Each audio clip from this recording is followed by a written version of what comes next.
Hello, and welcome to Weed and Grub.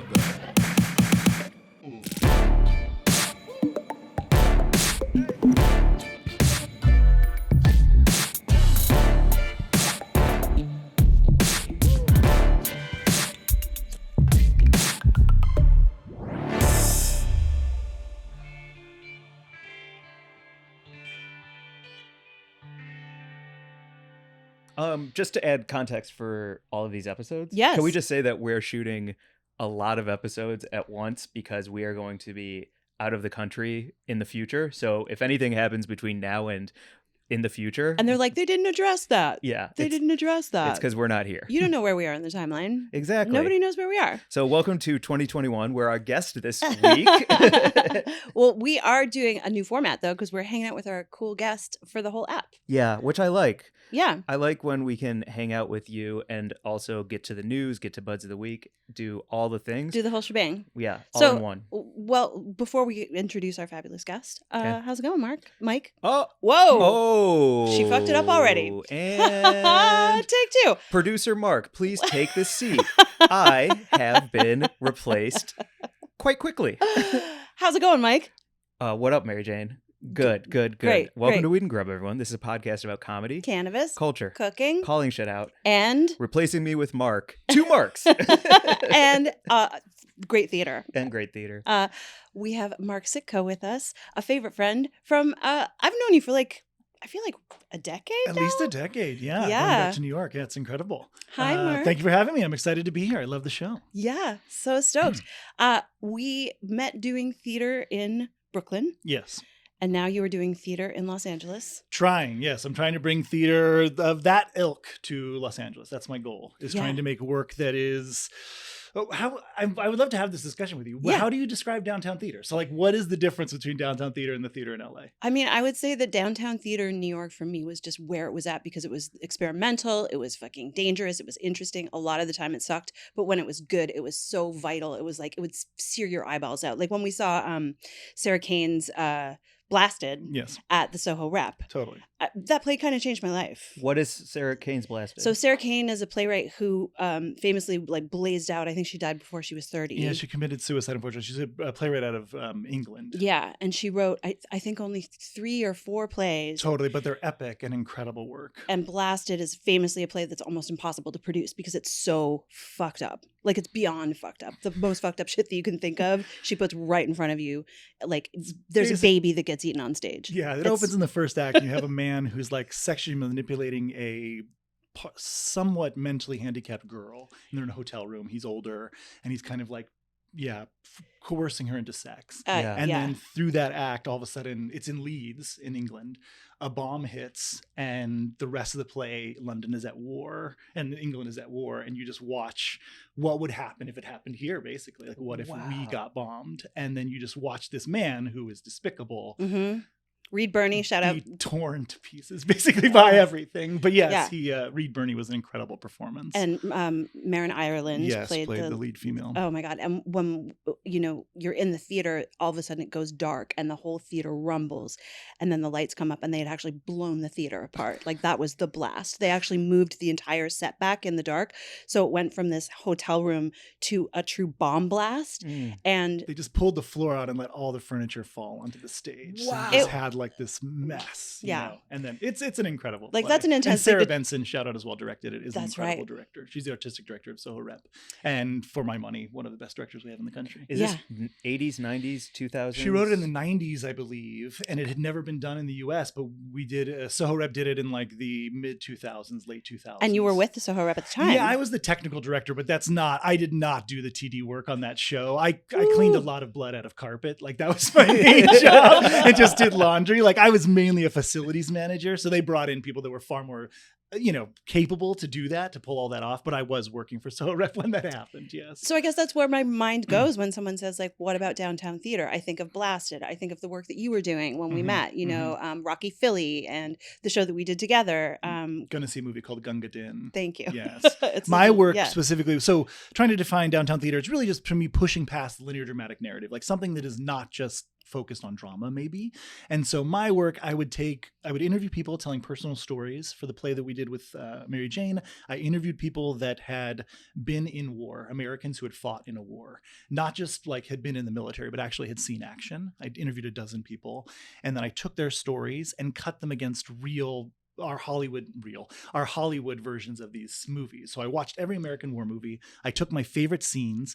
I Frankensteined my own version of the movie together, just taking scenes from all these movies, because they're all the same story, right? Like boot camp, into the war, coming back, the PTSD, like that cycle of the soldier. I just kind of repieced that together with like scenes from Deer Hunter, Apocalypse Now, like all these famous scenes.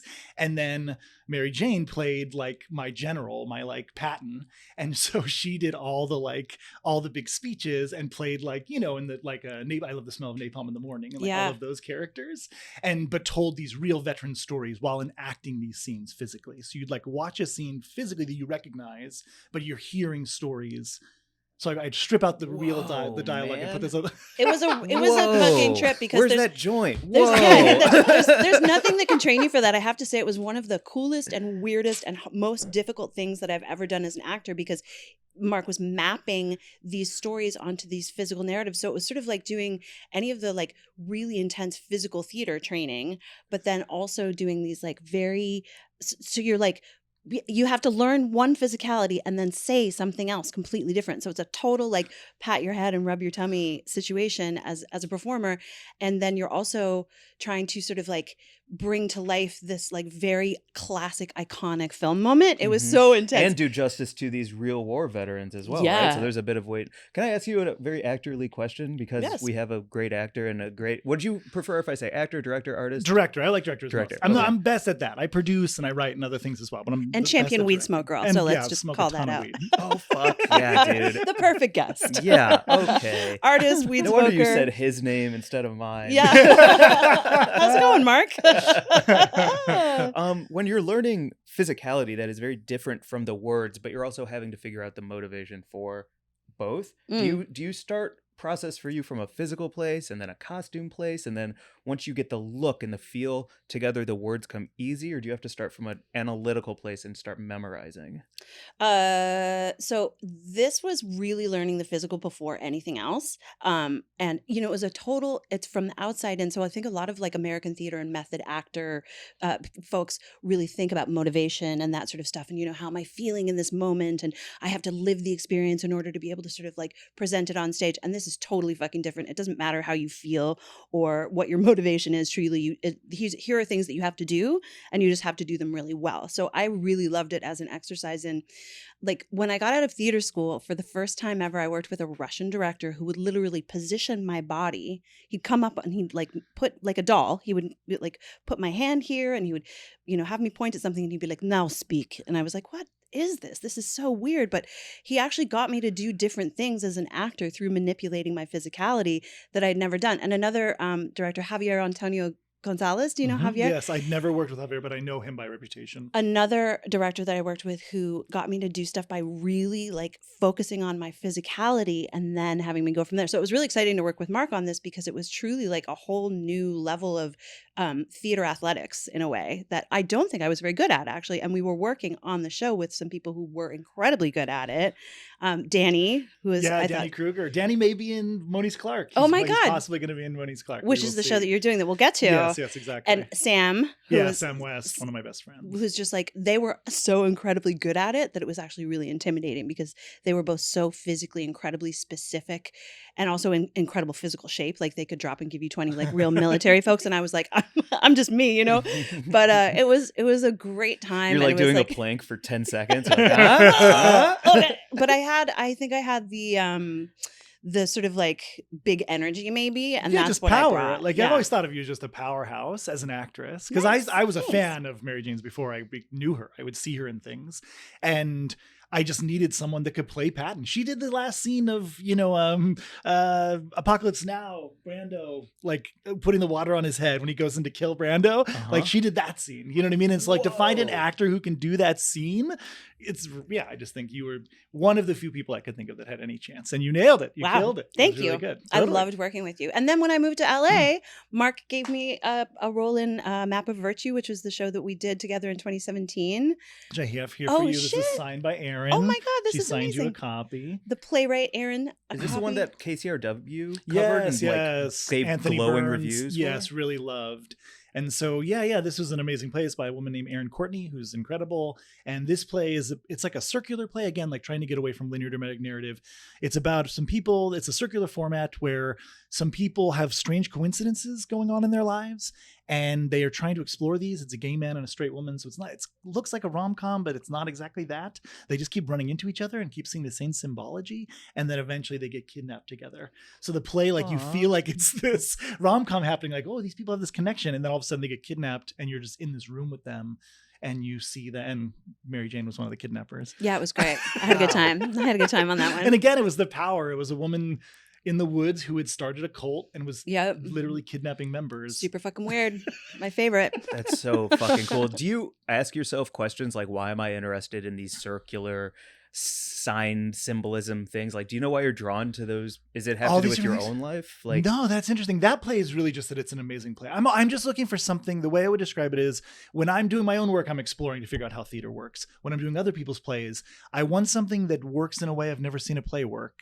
And it's so different than Hollywood. Not to pick on LA, I love entertainments, but like here, you're looking for formulas. You're looking for something like, this thing slays and it works every time. I'll pick on Hollywood for a second. Sure. If you won't. Mm-hmm. My biggest problem with Hollywood right now is when you describe something like Blasted. Mm-hmm. Blasted, I think, oh, that would never become a movie because it would be too expensive. It wouldn't work. It wouldn't make sense. And people don't want to see it. And people don't want to see it. Yes. But if you can go to a theater Yes. and have an entire set transform and become all these different things, that to me is it's not a problem with Hollywood, but it's why theater can be as important and as crucial as a Hollywood blockbuster. I agree completely. And bottom line, like we see with films, like everything, they're trying to sell it not only to America, they've got to sell it in China, which is more conservative to us. Shout out Aquaman. Got to get it to Europe. They have all these other, there's just money and sales is king. Yeah. And so anything that risks that, which all of these risky things would do, they're not going to do, which I understand. You don't think they like baby eating in China? Indonesia? It's all so over the world? intense. I would argue. It may be even more popular. I don't know. I'll watch it. No, yeah, totally. But yeah. So it's really just wanting to be, I guess that's a perfect way to say it, is like theater allows us to take risks. I have to raise $40,000 to $50,000 to do a play of mine, which is a lot of money, but is like, when I'm shooting a commercial, that's as much as like to fly the director to Europe, So it's like nothing, it's in LA, especially, that money is very available. I need like 1,000 people to come see my play. I'm not looking to reach millions of people. I don't got to hit 200 million box office or anything. And so in LA, I'm trying to bring work that is a little more challenging to the audience. Yeah. Really, that's about it, and risky. Can we talk a little bit about Moniece Clark, about the play you're going to be doing this? So you go into rehearsals probably right around when this August 15th. Okay. So I don't know when we're airing this, but yep, we don't know where we are in the timeline. All right. So when this comes out, it could be before or after this, but August 15th we'll start rehearsal. Mm-hmm. We move into the theater early September. We'll open September 15th. We run for like 3 weekends. It's at the Broadwater Theater, which Love that place. It's so great. Is that on Santa Monica? Yes, exactly. Ooh. You know that space? Fuck yeah. Yeah. That's awesome. They're great. Yeah, we're in the big main stage there. They have like 4 spaces. Go see this show. Yeah. And so they're wonderful. That's Sacred Fools is the company that runs its space. Shout out to Sacred Fools. I have a lot of respect for that company. They've done some great stuff. They did a production of Mr. Burns a couple of years ago by Anne Washburn that I think was one of the best things I've seen in LA. That was another like downtown New York totally. hit So just got to take a little stop off. So like Mr. Burns is a 3-act play. The first act, it's right after the like electric apocalypse. So there's no more electricity on Earth and people are kind of in the woods hiding. And this group gathers and they're trying to remember a Simpsons episode. And they're just trying to like, oh yeah, then that fucking joke and this. And they're like adding on and kind of riffing on this and kind of piecing it together as a group. And then it cuts like 25 years in the future or something. And now there's like these ragtag theater companies that are like trying to put on versions of Simpsons episodes, and they like buy lines from people and stuff to do it. And then it jumps out like 75 years, and it's like mythology where you're like watching the people in yellow face with 3-finger gloves performing almost like an opera that's like the story. And the story of Mr. Burns talks about the greed of Mr. Burns causing the end of our electric world. And it's like so brilliant, so just cool and a trip. And the kind of thing that I'm like, people think the avant-garde theater is so opaque, but I'm like, no, you could show that to anyone and they will get it and they will love it. And it's personal and it's human. And yeah, it's amazing. I think that's the disconnect is that like people think of theater as being like, Broadway. Like when people go to New York, they're like, you got to go to Broadway. And I think I saw maybe a handful of Broadway shows while I was there living in New York. Out of more Broadway shows than I've seen. Right. You're like, Jesus, what is this fucking dreck? But, great innovation can happen. Obviously, like Lion King was super fucking exciting when it came Hamilton out is important. There are things that have happened that are because of the amazing things that they do with like masks or, music or whatever it is. But the exciting, like the reason that I want to go see theater is because of shows like Mr. Burns or, even like on a bigger scale, the Jerry Springer the Opera. Did you ever hear? Have I ever talked about that with you? Please do it again if you have. There was a musical that was made, and it was at the Edinburgh Fringe Festival, which Mike is going to in a couple of weeks.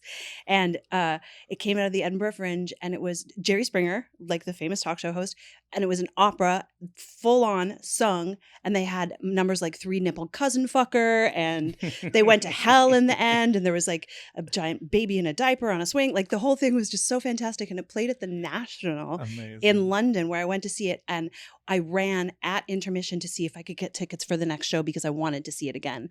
And it was sold out, and I only got to see it once. But it was just like amazing, so thrilling when it's like theater can be weird in a way that TV and film can. Well, maybe this is to tie back into the show that you are that's either coming up, happening right now, or just happened, depending on when this is released.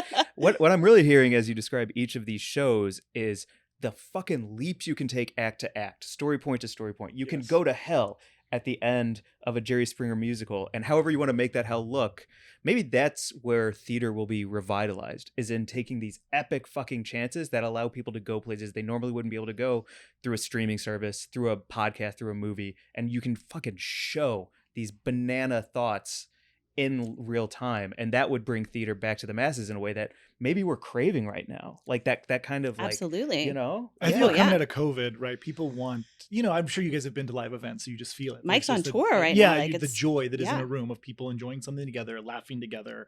It's what we need more than anything. I really do believe that. I have been major depression. I'm sure we all had a little bit of this right through this COVID, but like no, man, that great was the time, hardest dude. part. The hardest thing was just being like, what, am I going to get in a fucking room again and feel something with a group of people ever again?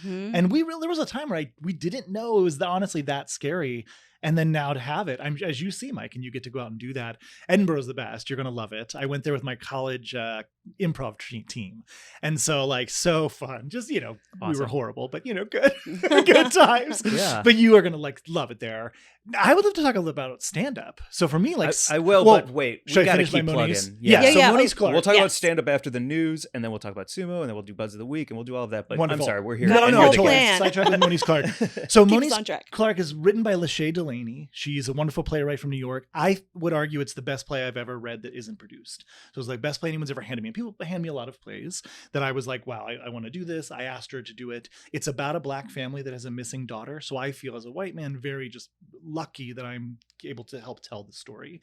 LaShea wrote the story. It's about two teenage girls, Mimi and Moniece. Moniece has gone missing. It's about a year after. They're in a small desert California town. Think like east of us a little bit. And the cops have kind of stopped looking, and there's an online group of sleuths that are like all trying to help them and like piece things together, very, as we all know from all of these shows, what happens. What was the big podcast with Anon? Was that his name? Serial. Yeah, Serial. Yeah. So like that kind of style. We have all these people that are listening in, trying to help. And then it just gets a little weird as the thing goes on. And it's looking at our obsession with true crime stories and how it's different how the media and the cops go after someone who's missing who's black and someone who's missing who's white. Yeah. And, So the way that interesting. all of that is valued. The Gabby Petito story really, I think, highlighted that when Gabby Petito last year went missing, and everyone was sort of paying so much attention to it, and her family actually came out even after the resolution was that she was unfortunately found dead, but her family came out and said, okay, now use all of this energy that you have used to help us find our daughter and pay attention to all of these other cases, all of these young women of color who've gone missing. And Totally. it was just crazy the difference between how much attention the media pays to a story that features a white girl. Totally. I mean, like you think of things like John Benet Ramsey and these things that have Mhm. just, you know what I mean? And even that's dark. Like it's not like that was better. They're both can be very dark. Either this hyper attention and then also the total neglect. Mm-hmm. And so, it looks at all these things, but in a very, the show is fun. It's not like funny, but it has humor and Mhm. it's dark and strange. I think it's a great piece. I think it's a really wonderful play. So right now I'm in the middle of casting and we're kind of getting the team together. I have an amazing team of designers. Carlo, who designed our last set for MAP, is designing again.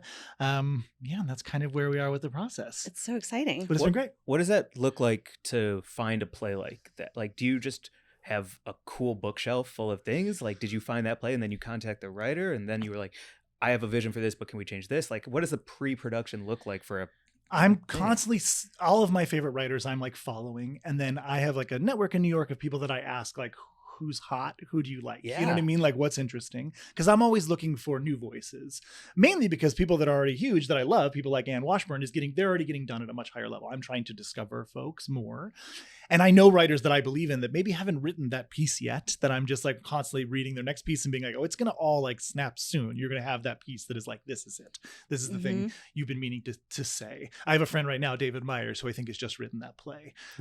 He's been writing plays for a while. I've been reading his stuff and he has a play right now that's all about land ownership and the power of that in this country, how that works. And it's about him, kind of a battle between a son and a father and like the leverage they place on each other because of what they I own. love how small all of these ones are that you're talking about. Like these are all like two-hander relationship based. No, with very like focused. big ideas being tackled. I love that you say big ideas. That I think is the most important thing, right? We want big ideas more than big feelings. Everyone loves like feelings I think is very cheap.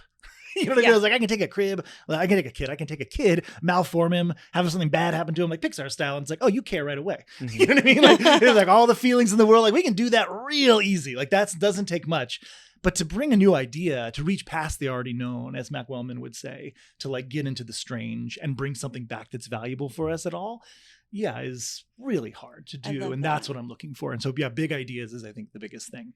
And you can do it with two people. You know what I mean? Like it doesn't need to be, we don't need all the spectacle. What Heidi Schreck did with her play, What the Constitution Means to Me, which was just her and one guest artist. And she took that play, which was based on what the Constitution actually means to her she was like a Constitution nerd in school. And she built this whole play around it that made it all the way to Broadway. And it was her on stage with, I think, one guest artist a night. Yeah, she has Mike Iveson with her. And then she would bring on a kid. She would bring out one little girl. Yeah. And just have like a young girl who's also like a brilliant young girl to talk about the Constitution and debate with her about things. Or we're going to go see Alison Leiby's a play about abortion this week. Which I don't know it yet. Haven't seen it, but I know it's like a big idea. Yes. Very excited. Fascinating. Excited about big ideas. Yeah. What's the name of the play again? Mine is Moniece Clark by LaShea Delaney. Moniece Clark. Yes.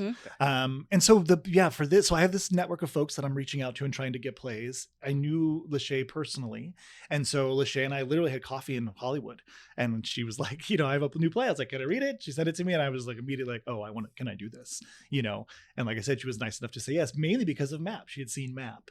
And so she was like, I want this level of work done on my play. Yeah. And we're going to do that. Hell yes. And you're going to get great notices. And you're going to get all of the audience members, everyone who's listening to this podcast. If you're in Please LA, come. get your tickets now. Is it on Eventbrite or where the links for? The best place to look is just on our website, which is barkroomrep.org. But Great. we also can follow us at barkroomrep on all of the main things. But mainly Instagram is probably where you'd see the most action. And I think we're going to use brown paper tickets, but there's a couple different services. We have not set them up. Tickets will go on sale August 1st. So I don't know when this is happening, but August 1st, This tickets is dropping will be on December sale. 14th, man. But yes, that's really the way you can support the most, is just coming to see the show would be amazing. Hell yes. Can't wait. You want to get to the news? Let's get to the news. Let's get to the news. All right. Also shout out to TSUMo Snacks. Oh, yeah. Look at these big ass bags. All right. We have to try a flavor because they sent over so many. So we've got salsa verde, fiery hot, or classic cheese. Which one am I going to pop open? Because these Salsa Verde is in your hand. Okay. Wait, is that 100 milli bag? Yeah, so these are the new bags of SUMo Snacks. They had the 10 milligram bags, which we've been loving for a while. Yeah, I take them to every movie I see. And now they've got the 100 milligram bags. So stoked to crack this baby So this open. is what, when you go to a movie with friends, or like you go to like your play, like bring a 100 milli bag. Absolutely. Yes. Right? That's the way to go. Yeah, My this is play a is meant friendship for bag. edibles, without a doubt. I feel Without a like doubt. all plays are meant for edibles, Totally. right?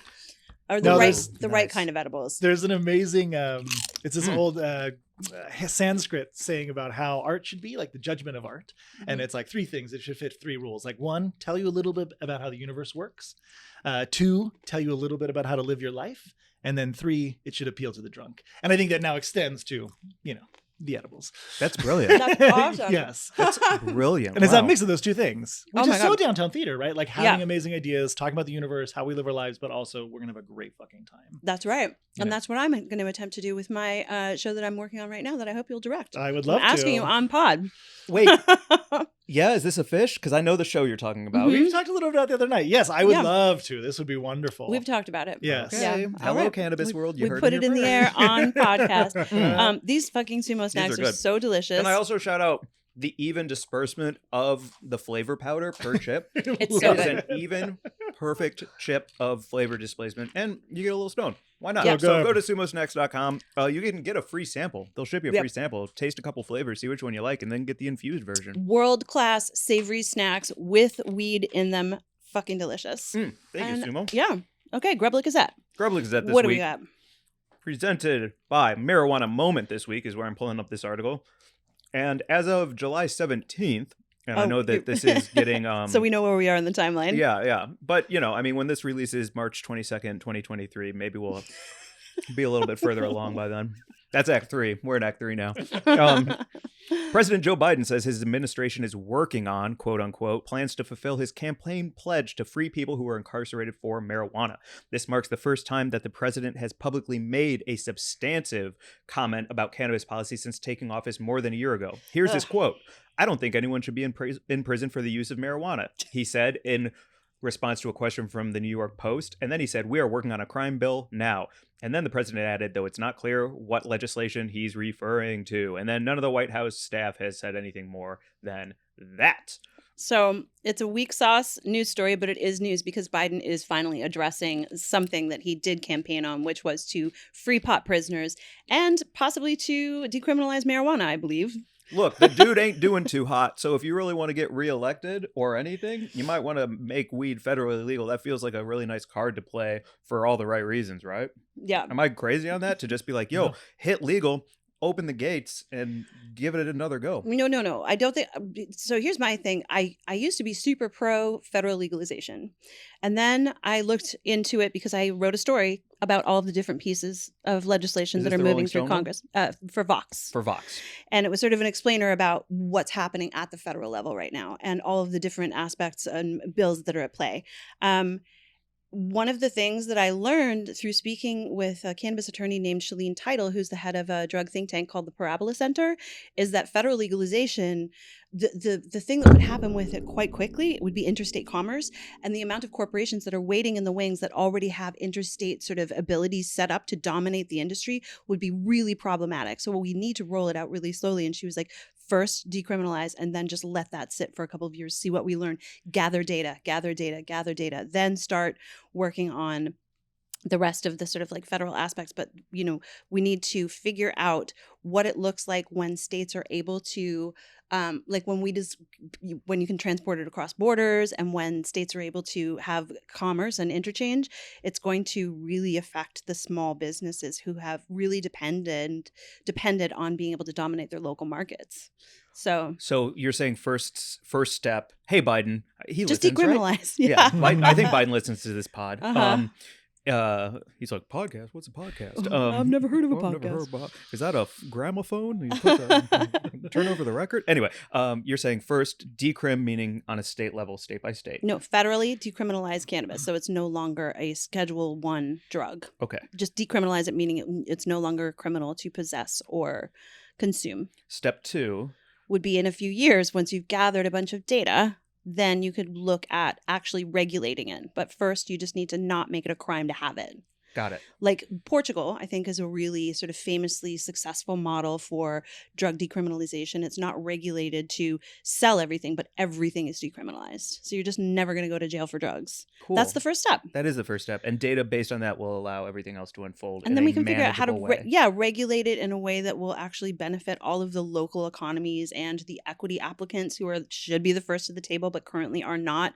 Under most state regulatory programs, the social equity applicants get totally fucking hosed by corporations who can use them as Trojan horses into the market, which is something that's, just a crazy thing. Like a social equity applicant will have the license, but they won't actually have the capital to fund a business. So along comes the, corporate cannabis, and they're like, well, we'll give you the money to fund it. And then they effectively own that license, and it's just a problem. So there's a lot of work to do before we legalize it at a federal level so that the people who need to benefit first and foremost from legal weed are able to. Thank you for educating me on all of that, because I keep walking around and just being like, let's go. But I don't really know what I'm let's going exactly. Right. Yeah. We don't want the federal government to run shit. I think they should run less, not more. Oh. So anyway, Biden, get off your fucking hiney. Hiney? Wow. Yeah. It's an old timey word. And decrim, baby. He has a hiney, an old winkly hiney. So that's the news. He has a hiney. Grub Gazette. Biden has a hiney. How many? Please. How many people do we think are in prison for marijuana use in this country? This is a great point, Mark. I'm glad you bring it up because of a piece that WeedWeek recently published that I think Shout you were out going to. Alex. Yeah, Alex Halprin, who runs pull it up in WeedWeek. Yeah, so there's a group called the Last Prisoner Project that has been quoting the statistic 40,000 pot prisoners for as long as they've been in operation. I think they were founded 3 or 4 years ago now. And that's the statistic that they use consistently to say, we need to get these people out of prison. And then WeedWeek recently did a deep dive into it. And they were like, actually, the number of federal prisoners is closer to, I think, 12 or 16,000, depending on what the data is that you look at. But the statistics definitely don't necessarily say that there are 40,000 pot prisoners. And then there was a sort of back and forth. It was like, well, the number doesn't actually matter. The fact that there are any prisoners is, what Last Prisoner Project is trying to advocate for. The number does fucking matter. And here's why. Because do y'all know Juul, the vapes Juuls? Yeah. The government just fucking came in heavy on Juul. Ripped them out of every store, ripped them out of everywhere, because they found data that wasn't linking up and making sense that Juul was providing. And so the federal government was like, well, then now we have every leverage we need to take complete control over how you do business, because your numbers weren't adding up in a way that actually makes sense. So Juul, you out. You out till you get your shit together. And until then, we will just control all of it. And so the idea of us not knowing, or us not quoting the correct amount of prisoners in prison for weed is actually super important to have lines dotted, T's crossed, Q's hooked, because otherwise, if we don't have our shit together, the federal government can come in and just like add heavy leverage and be like, well, you don't know what you're talking about. Exactly. Sure. I think accuracy is important, but I also do believe that the point being made by Last Prisoner Project saying that, the fact that anyone is in prison is what we're talking about, and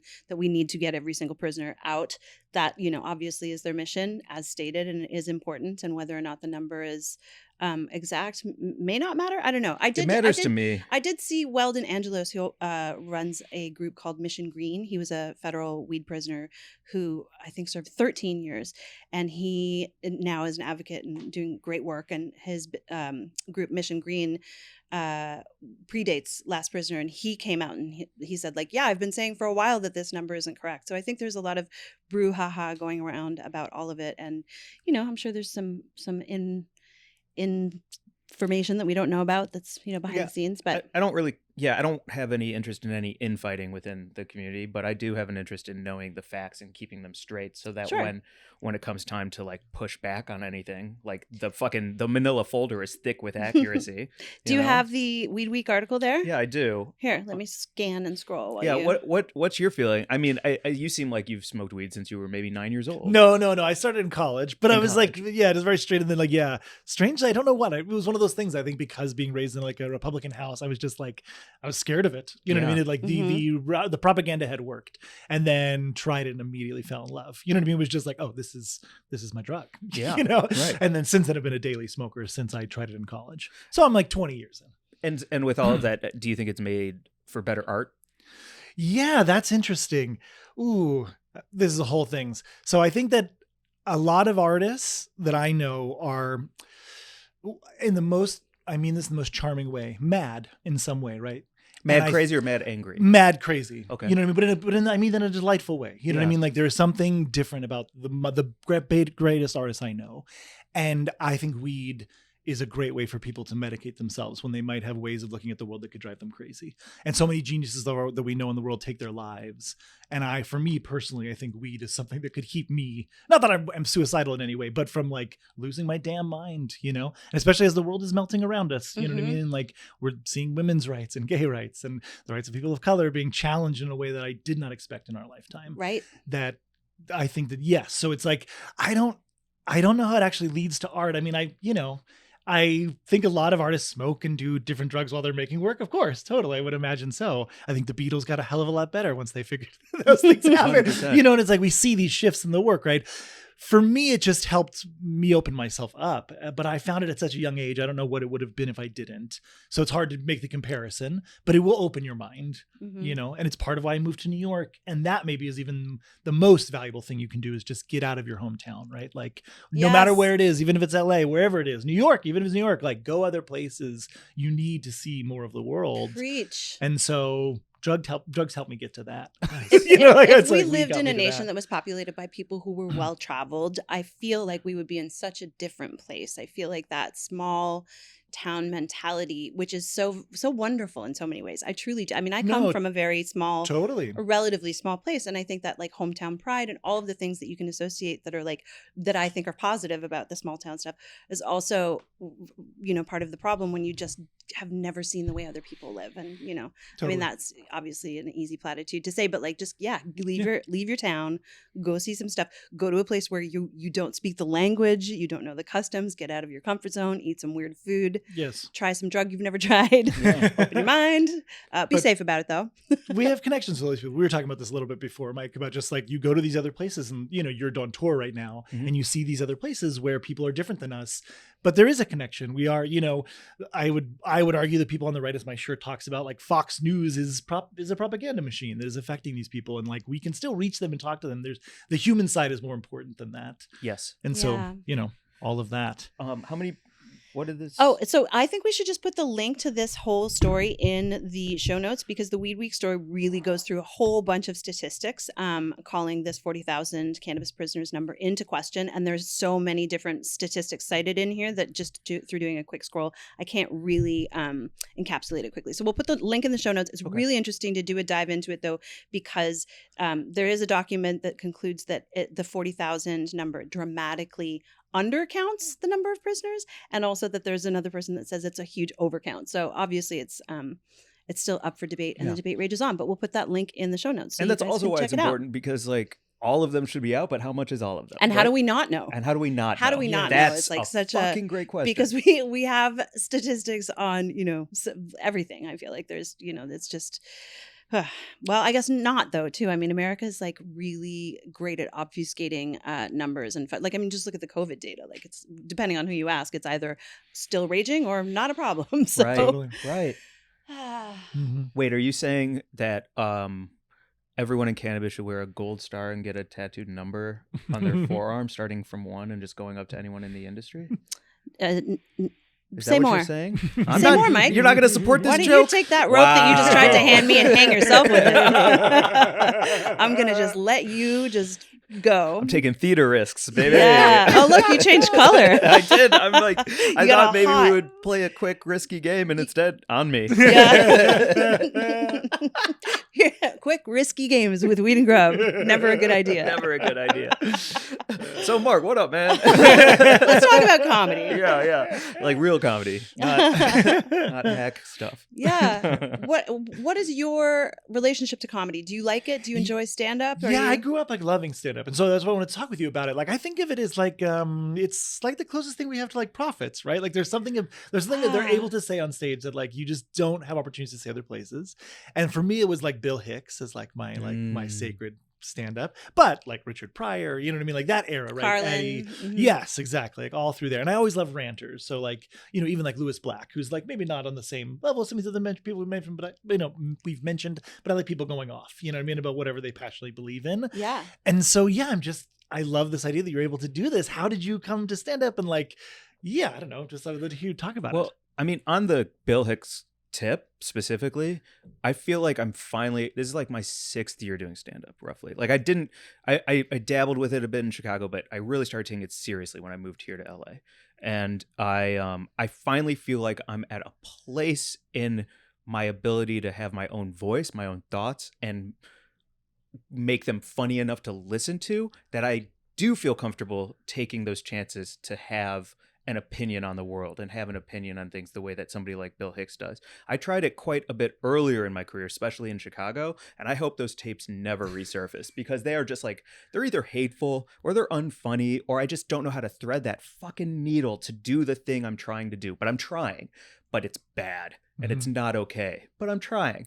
And so I finally feel like I'm at a place now, when I do Edinburgh and when I do all those things, I'm going to record an album, or I'm going to figure out what to do with all this material, but I'm genuinely like excited to put a lot of it to bed, to work a bit more on the personal things, the things from my life, the things that I feel about the world, because I feel like I'm finally at a place where I have things to say and I know how to convey them in a way that makes them tolerable and funny to hear.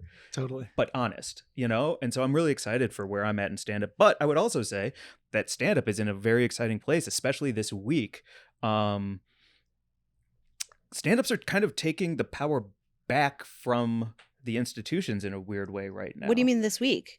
This week specifically, and this is being, as we all know, recorded February 2019, is so there's a guy named Andrew Schultz, who's a great comedian, and he bought his special back from one of the streaming services because they tried to give him notes on it and cut a couple of jokes where they're like, we're a little wary on this.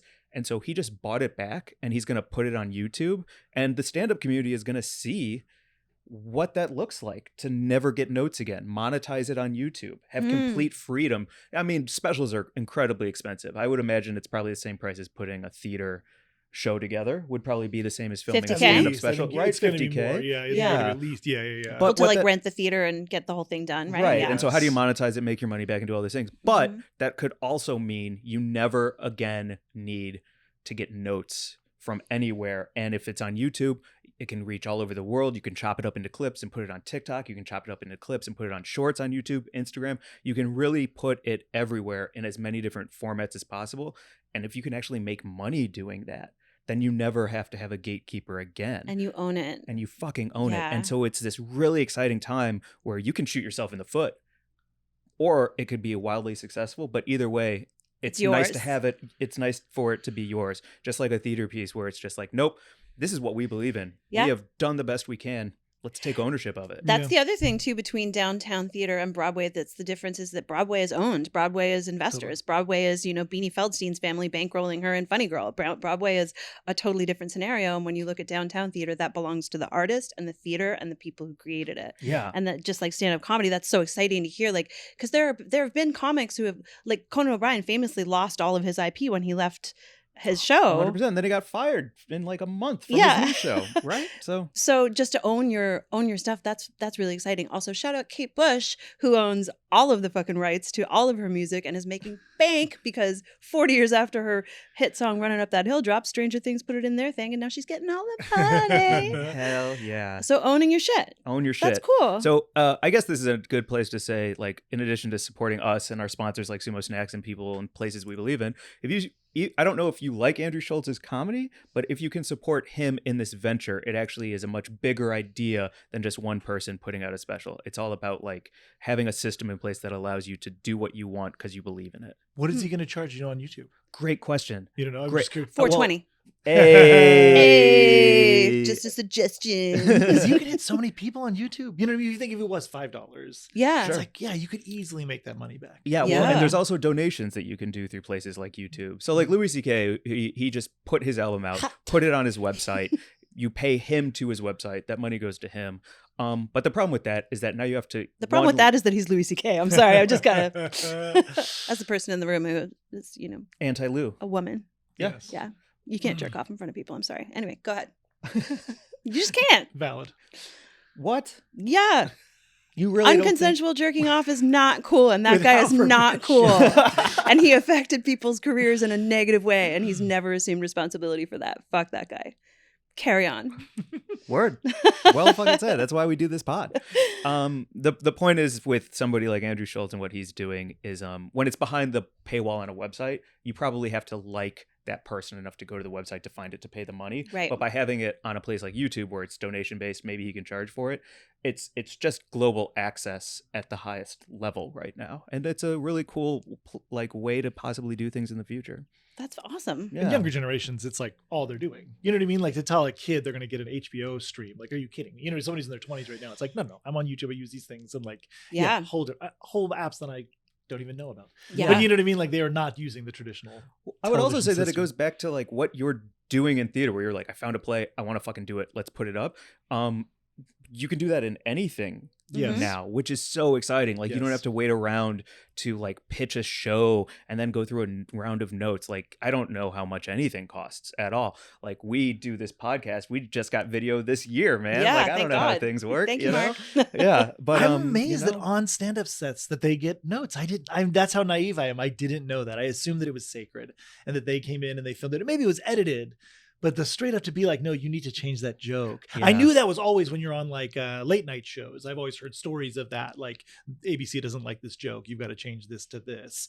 But when you're making your own special, that's Right. crazy to me. Yeah. Well, how do you balance that with like working, especially I feel even sensitive asking a question about this new play because you are a white dude and it No, is totally. a black playwright, correct? Yes. So how do you what do those conversations look like where you're like, I think this is what I need. What do you need? Like, is this a constant, flow of information that we have to have a safe place to speak our minds? How does this look? Totally, it's exactly that. I think it's just like as best you can communicate, being humble and knowing that I will fuck up. And then the beauty of theater, I think, is that it's a collaboration. Like when I direct it is not, and Mary Jane can speak to this, it's not me like, go over there and do this. Like we were working together trying to figure out what this that was is. my And it biggest was- mistake as a director. I want to talk about directing after Yeah, this. 'cause no, I will was say bad none at of it. that. Working with Mark is so fantastic because a direction from you is often a question. Yeah, we're just like talking and we're just trying to figure out what is the best version of this. Yeah. And I don't know how to act. You know what I mean? Like I acted in college when I was young, but what they're able to do, I can't do. So yeah, it's completely collaborative. And so Yeah. I'm hoping this will work in this regard. It will help that LaShea will be in the room with us always. Like, you know what I mean? Like I don't think it'll be me directing a black family often. LaShea will be with us. She will have, because the biggest faux pas for me is stepping into things that I don't understand about black culture. Because my main version of black culture is what I know from hip hop and shit, being a suburban white kid, you Mhm. know, and that obviously is not accurate to what it is to be a black family in Los Angeles. And so I will just be open and, talking to these actors to get their experiences to figure that out. And really all my job is I'm just the mirror. Like more than anything, I'm the thing that like just tells them what I'm seeing. Yeah. So they're And you're there to shaping it tell so tell much the more story than that I am. already exists in the most effective way for that story Exactly. to sing the loudest. Is this reading or not? How is Yeah. this reading and how is this feeling? Yeah. So Stop it's leaning just- on I the will- chair. Don't touch the furniture. Yes, Oh, these you would things hate as me well. as an actor, dude. I am a constant business boy. That's A lot of amazing. business. Prop all the heavy, time. huh? Yeah, I can just imagine you'd be like leaning on the chair with a fidget spinner and all the costume items on. Yeah, Like, I'm straightening a tie with one hand. Oh, yeah. it's so fucking impressive. And I know it's like a bit of a trope, but like seeing someone occupy space without props and just tell you a story just with their, like, it's pretty fucking stellar. My friend Raul Beneja, who I shouted out on this podcast recently, does Hamlet solo, just dressed all in black. And it's fucking fascinating. He holds you for 90 minutes. I know the idea of a guy dressed all in black doing one person Hamlet doesn't sound like a great time. It really is. Go check out Raul's show at the United Solo Festival this whenever this comes out in November 2026. Yep. And but yeah, it's like it's funny to think of you being on stage because I just know you as like an energetically sort of like you need to keep moving person. Oh yeah. That Did you would you- be like leaning on things and touching things a lot. Did you do any theater as a kid?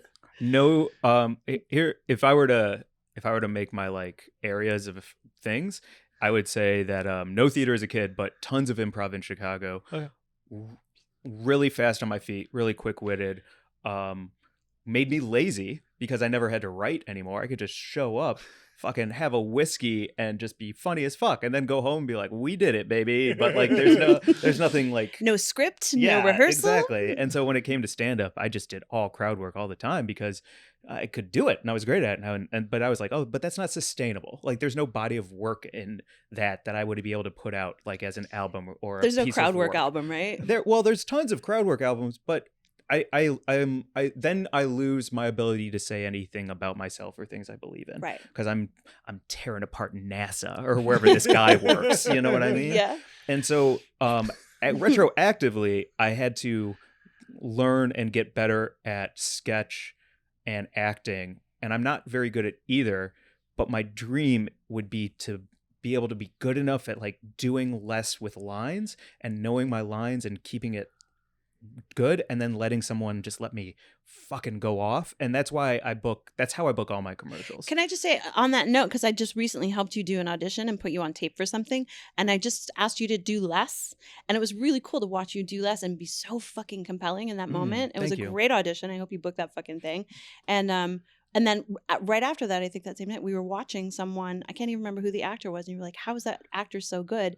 Because he isn't doing anything. They're literally, whoever that was, it was a powerhouse When dude. I watch The Bear right now, I feel that way. I watch him, and I'm like, literally, it's He's just not him doing anything. watching everything burn around him. Fantastic. But I'm just like, I love you. I just want to watch you. I'm like so intrigued. I will say on The Bear, though, he does have great hair for acting. Total. And when eyes. it hangs in the eyes. He's got the man, tortured chef hair and eyes. He's beautiful to Everyone look knows at. that guy. Oh. He's incredible. And he can act. Then he will have that moment. But he's withholding so much. Yeah. And this is what I don't know. I don't understand film and TV yet. I'll shoot my first things in the next year or so. I think I'll start to dabble into TV and film. Mm-hmm. But it's like all in the eyes. It's so subtle. It's so pulled back. Yeah, I'll figure it out, but it's crazy. Because you've got someone, for me, like some of my favorite actors, like Melissa McCarthy is a fantastic example of someone who does a lot that is always highly entertaining. She's not a still actor. Yeah. She's infusing everything physically, and her, everything she does is really like high energy. And so she's incredible. But like at the other end of the spectrum, if you watch someone like Julianne Moore, she does nothing. She's never done one thing in any movie ever. Mm-hmm. She's literally just so still, and it just is all behind that perfect bone structure. Totally. Wait, but purely for YouTube video, because we have YouTube now, can I pimp you into doing Gillian Anderson lip twitch? Oh, another perfect example of what was that goddamn murder show that she did with Jamie Dornan? I don't know. It's on Amazon Prime. It's just like silk blouses and lip twitches, and she's just like like she isolates like one part of her lip and a corner of her eyebrow and just decimates everyone in the room. Oh my God, it's okay. Hang on. I love it. Gillian Anderson. God, yeah. Amazing. I could jizz all day about her. She's my fucking favorite. This is her little body, her perfect little body. Oh, she's amazing. Can I love ask you about casting? Yeah. As somebody who loves to improvise and is not a strong actor but gets to audition a lot, so I'm getting better at acting. Mm-hmm. For casting things, is it important that people are off book when they audition for you? Is it important that they do the lines and they do them word perfect? Is it a vibe? Like, how do you cast for theater? For me, no, it isn't that they have to be off everything.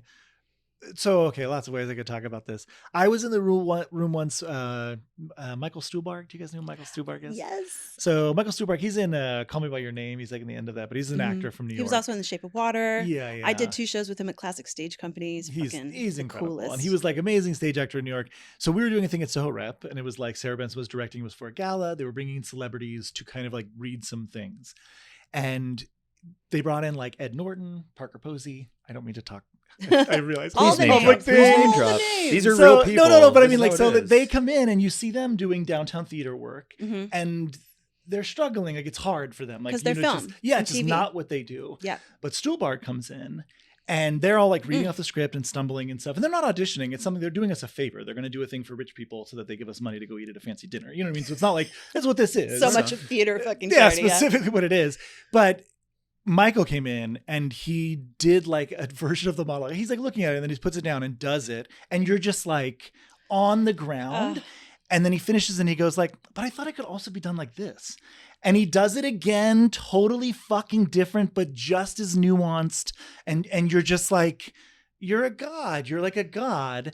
And so, yes, it matters, but it's like, it's bottom line. If you hit the beats perfectly, I love you. Yeah. That's Yeah. it. And if you read them, however you do it. So it's all very audio to me. It's like especially jazz, lines. right? I feel like it's almost like melodic or you're something. talking about it like it's music. The Yeah. person that does it the best right now, if I look at something, is like the voiceovers for Pixar. The lead female, I don't know her name, who's in Encanto. She's from Brooklyn Nine-Nine. Oh, I don't know her name. It's perfect. Yeah. Like, listen to her performance as the lead in Encanto. First, just that it's that actress. This actress Yeah. you've seen 100 million times and doing something totally different usually. And then in this case, she's doing it and just, it's pitch perfect. Every single beat is pitch perfect. That is so interesting. The idea of you become a better actor if I actually can't see you at all, because you can nail the line Oh. for the line. Right. And that they can do it over Fascinating. and over again or something in voiceover. Because I think Pixar is just bringing them in until it's perfect, I'm guessing. I don't know how they do it. They do. It's They magic. piecemeal it together like Yeah. word by word sometimes. It is so perfect. You're And making me so- think wanna too look of the difference Yeah, between I should know her you know name. I feel bad. a wonderful theater actor who then translates incredibly to film. And it's not the case for all great theater actors. Some theater actors just never make that leap because they're just not, they're too theater actory or whatever it Totally. is. But the sort of like the cross backwards for a great film actor to be really good on stage just doesn't happen nearly as fucking often. No. And I remember I saw a great example of that when I saw a Broadway show with 3 movie actors, and they were up there, and I was like, I can't hear you. Like, I literally, I can't even hear you. I'm sure you're great, but I can't hear you. And I just went to a show at the Fringe here in LA. And again, it was similarly like 4 very good and talented actors, I'm sure, who I couldn't hear. And I was in a black box. I was like, guys, rule number 1, I need to hear you in order to be able to enjoy this show. And, I always felt that way at Shakespeare in the Park. They'd Yeah. have some like B, C level celebrities like up Film on stage. actors, Yeah, right? film actors and Like- stuff.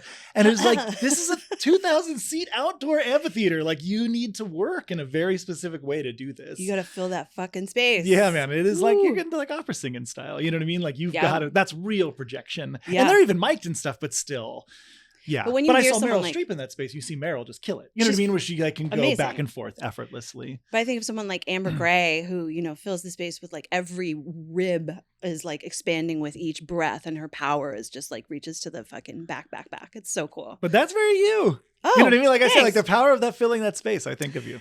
Well, what I mean? you're Like, directing it's- my show, Mark, and it's called Make Me a Sandwich, and it's coming out next year, hopefully at the Elysian Theater. I'm just putting it in the air. Make me a Nice. sandwich. hmm Fuck Well, I yeah. mean, working title. I don't know who would want to see that show, but it'll be called something cool.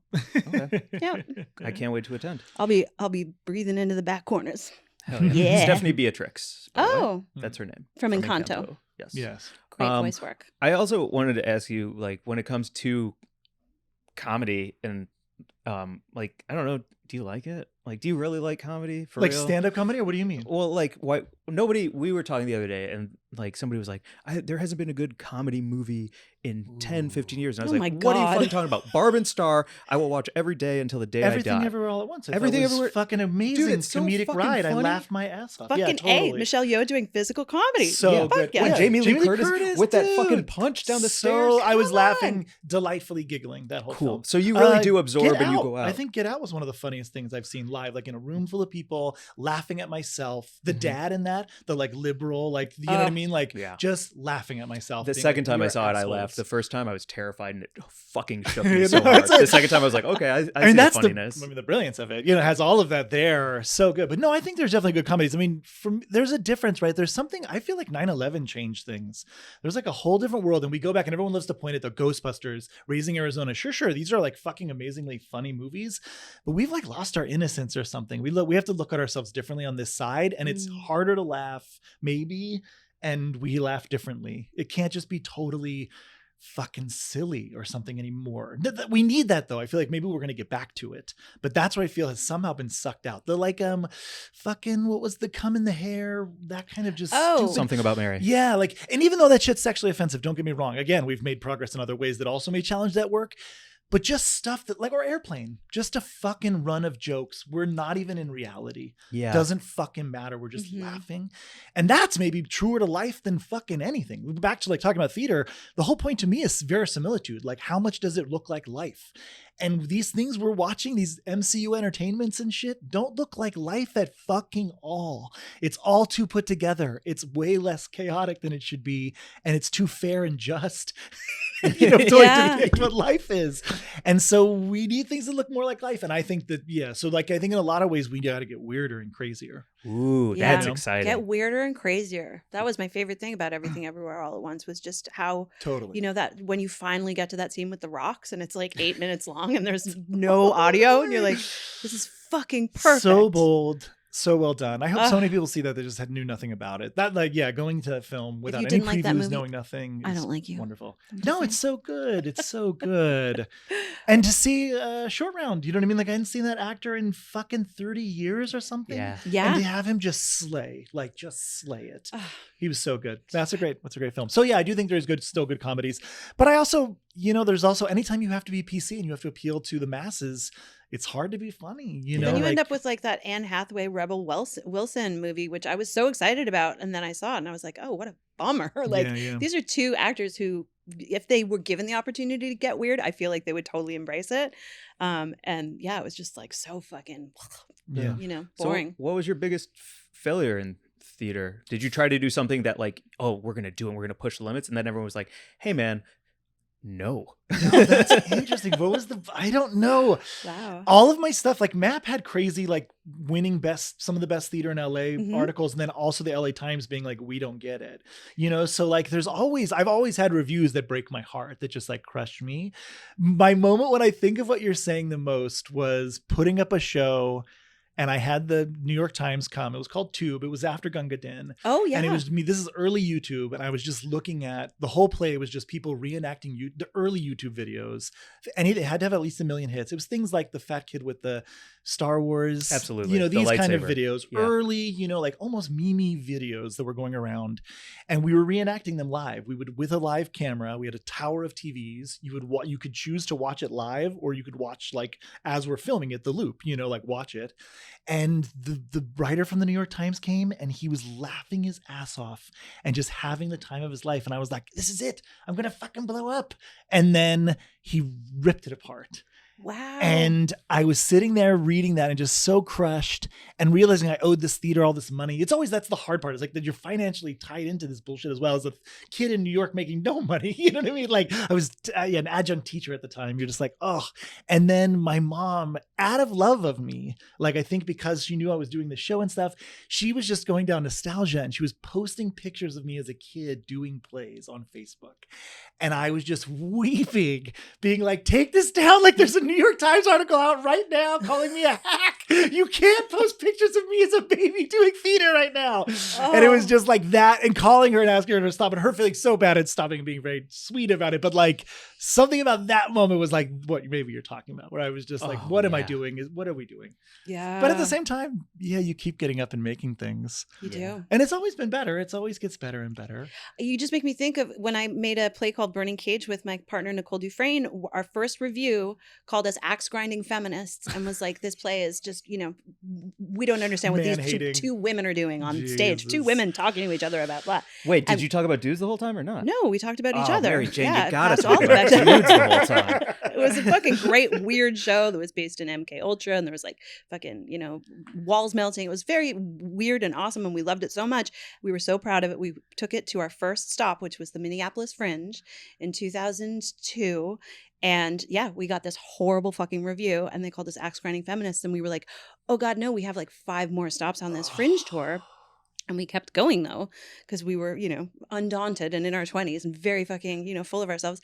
And we kept going and going and going. By the time we got to our last stop, which was the Victoria Fringe, Nicole won the Best Actor in the Fringe Award. We got held over. We won all this stuff. Then we went to Seattle. Again, like huge, hugely well received. And it was just such a great example to have for me at that time in my career, to be like, someone will think that it fucking sucks. Yes. And someone else will be so moved by it that they will tell you you're the best thing ever. Totally. And that's... No, I'll still get stopped by people just out of nowhere that are just like, oh, you directed that one thing. That was like my favorite show that year. You know what I mean? Or whatever it is. And you just like, you realize it's like, yeah, that's why you're doing it. You know what I mean? To connect to that one person. Mm-hmm. And that's the same with stand-up, right? Like, man, you find that one joke that like just summarizes what you're trying to see in the world. It's spiritual. It is spiritual. Well, this is a bit of a walk down memory lane and geeking about theater this episode. So I will share, when I first moved here, I know your sister is a part of UCB, and I joined UCB as an intern. It's a improv theater, if anyone doesn't know, started by Amy Poehler, Matt Walsh. Just Google it, it's fine. And the first thing I did was write a big sketch show with myself at the center of it, and it was called Truth. and it got an extended run. And it was me, a professional breakdancer, a live violinist, my friend Lisa, who's a great character actor, and that's it. And me at the center. And the very first sketch opens with a live violinist, big afro. His name's Chris, and he's playing violin. And I come up to the professional breakdancer and I go, "Hey man, I heard you were stealing my moves." Because it was all about, like, at the time somebody had stolen a bunch of my comedy and started doing it as their own, and they were famous. And so I wrote this sketch where I was like, "Hey man, I heard you're stealing my moves." And he's like, "What moves?" And I go, "Like this." And I'm like trying to break dance. And he's like, "Oh my God, what are you doing? Do you mean this?" And then he would like spin on his head. And I'm like, "Yeah, exactly. You're stealing my moves, dude." And the whole scene is like, we do a dance battle where I'm trying to dance the best I can. I've got Lisa, who's my sister, and we do this choreographed 2-person thing. And then he comes out, spins on his hand, pops and locks, gets the whole crowd going nuts, live violin playing. And that's how the show opened. And I'll still have people come up to me and be like, "That's the best sketch I've ever fucking like seen that year." And and I'm like, damn, that was like 6 years ago. That makes me feel like I got a lot of work to do to like do something else now, you know? Totally. Yeah, but I think that's the fuel too, is when somebody's like, "Yo, that thing you did long ago was the shit." And I'm like, well, I better come out with some hot shit this year. Otherwise, like, I can't be living in the past like that. Maybe you get something to hits, Yeah, though. what's I know next? Reggie Watts still has people coming up to him about fuck shit stack, which is, you Dude. know, Yeah. the most fucking Oh classic. yeah, were you a part of that crew as well, doing like that like radio play theater I shit? saw that production of her, and I knew Reggie, but not as well as Mary Jane does. Another person that I was just like a big fan of. Reggie is so Another goddamn one who gets talented. weird consistently, always weird. Never, No, never totally. anything less than super fucking weird. Let's play the absurd. Yeah, totally. What about the with people- extreme talent? I- You know what I mean? Like, I know we've gone over time, but I want to just keep asking about just some New York theater stuff, because to me it's such a mystery, and I hope that when people listen to this that they're like kind of inspired to like make something for themselves. Yeah. I saw a sketch group there called Fucked, Fuct, and it was the craziest sketch I've ever seen, where it would almost be like Jackass, but not Jackass, where they would like kneel on rice and put their hands out with like Bibles like balanced on them until their shoulders hit, and then like a nun would hit them with a ruler and stuff. Like, it was like really heavy, physical, painful stuff, but also this wonderful satire. And at a certain point, it got way too much for some people, and they just fucking left. They were like, "Nope, I cannot do this." And the weird thing for me was how many people after the show were celebrating the walkouts, and they were like, "That's so great, man. They couldn't handle that shit." And a part of me was like, "Oh no, I think that's like not okay. Like, that's a bad thing. Like, there should be a line, right? Or maybe there shouldn't be." And so I just like am curious if you've ever pushed it to a point where then you were like, "Oh, we need to pull it back because I had to push it this far," or you want everyone to stay, or what a walkout. Like, you know what I mean? It's so interesting when you have the I love a complete walkout. freedom. You do. Love it. You do. Best thing ever. I bet people walked out of Blasted a lot. oh, I'm sure. Yes. Yeah. A lot of times we had people fainting and stuff. The people couldn't take some of this Yeah. stuff. It was Like, just too gory and too Passing out, throwing up. Yeah, that kind of stuff Yeah. for sure. I mean, I walk out of stuff, but not because of what you're talking about, not because of that, but that to me, you're crossing into performance art to me. And I think it's something that isn't as known out in California. Mhm. I don't know the performance art world, but I admire it in a strange way. I feel similar to you. There is a line to me. I never want the audience to feel that my actors are in danger. I want them to always know this is a play. It's just a ride. You know what I mean? There's nothing actually at stake here. I think that is essential at some level. Yeah. But I admire Jackass. You know, is just their thing is like they're pushing their bodies. That is fascinating to me. I watch UFC fighting. Yeah. I'm not a violent person, but that is amazing what those people are doing. Those men and women are just incredible. And so similarly, when people are willing to do that with their bodies to entertain people, I'm interested in some way. I don't know where my line is, but performance art is more that, right? Like, we're going to actually do the thing. We're not going to pretend like we smashed a goldfish. We're going to smash a fucking goldfish, you know, with a brick or whatever it might be. Yeah. And this is why I do theater. I want to be in make believe more than the reality of those things on stage. But I don't know. I don't know if I agree with, is there a line? I don't mind the walkouts. And if that's what you're trying to Yeah. do, but I would feel the more your way if the people didn't know what they were getting in for. If you were going and expecting a normal play and then people are like making themselves puke on stage. I heard about some piece was it the Mad Ones? It was one of these companies that was a little more avant-garde in New York. And they did something where a person was all duct taped up. And it was like they basically had created a sweat funnel that came out and like was making a little shot of sweat that somebody drank on stage. Oh my God, I just almost threw up in my mouth. No, exactly. It was like, and I was like, that kind of stuff. Like, yeah, I could never do that myself. And I definitely don't know if I want to watch it. But I like that it exists. Yeah, there was a show that I did with the Woodshed Collective called The Tenant that was an immersive piece. You came to The Tenant. Totally. And there was a moment, it was set in this huge church and you could roam all around this insane church and see all of these different storylines unfolding. There was like it was based on a Polanski film. And you could follow The Tenant, who is our friend Michael Crane, an amazing Mike Crane, Megan McQuillan, shout out Megan McQuillan's husband, Mike Crane, currently in Our Flag Means Death on HBO. Mike was fantastic in it. You could follow him or any number of stories. And my story was this other woman who lived in the building. And I just slowly went mad throughout the piece. And at the end, I was stripped down into a slip dancing with my husband's ashes covered in poop. And the poop moment was amazing because this woman would come by my apartment and shit on the floor in front of the door to my apartment. And then I would pick it up and smear it all over myself. It was crazy and one of my favorite things that I've ever done. And not real poop, though. No, it was mashed potatoes with cocoa in it. But it looked like real poop. And the way she pulled it off made it really look like it was all happening. Man. People were so freaked out by it. I fucking loved it. There was nothing like being that transgressive. When else are you going to get to do that kind of thing? Yeah. That's so cool. It was, people hated it. I'm sure. I loved it. It was I like great. The Tenant a lot. I take that over like Sleep No More. People, it's like very similar in that world. It's something we were able to walk around, but I enjoyed that so much more. Me too. Because it was some so really cool, weird. Yeah, it was so rare. There's some great Super technical weird. ones. And Mike is wonderful. And yeah, it was great. It was a great production. Final question before we get to Buds of the Week. Okay. If, say, this play takes off and is massive, would you want to then direct the film or TV version of any of the plays that you have done? Or would you like to be proud of what has been created and then move on to the next story you want to tell? My biggest goal would be get LaShea Delaney writing for television somehow. Fuck yeah. Like if that could happen, that's the biggest goal. And so sure, if part of that was a part of that plan, you know what I mean? If we were going to direct something that which she could then present and stuff, yes, but it's more about that, you know? And so I would want more money so I can do the next play. And it seems small or something, but it's not. I know that sounds crazy, but it is. Yeah, I want to do good theater in LA. That's like, it's been my lifelong dream. And it's just so funny because then making commercials and like, you know, my team right now is in Paris and Lisbon, like shooting stuff. It's like you do all this stuff and making way more money than you could ever at theater. But it's like, no, but that is still the goal. Like that still is the thing. And so, yeah, that's what I would want to do. But I will gladly take any work you're offering, Mike. Great. Great. So yes, he will direct your HBO special. Totally. Well, it's YouTube now. Oh yeah, it's great. Yeah. Perfect. Well, let's get to Buds of the Week. Okay, so Buds of the Week is when we shout out a Bud of the Week that we would hope everyone would check out on Instagram or go see their show or their album that just came out, something to celebrate that we're into this week. Great. So we'll go first, and if that gives you enough time to think of one. Yep. Okay. You want to go first or second, Mike? Up to you. I've got mine right here, so I will go first. My Bud of the Week is Brian Box Brown at Box Brown on Instagram.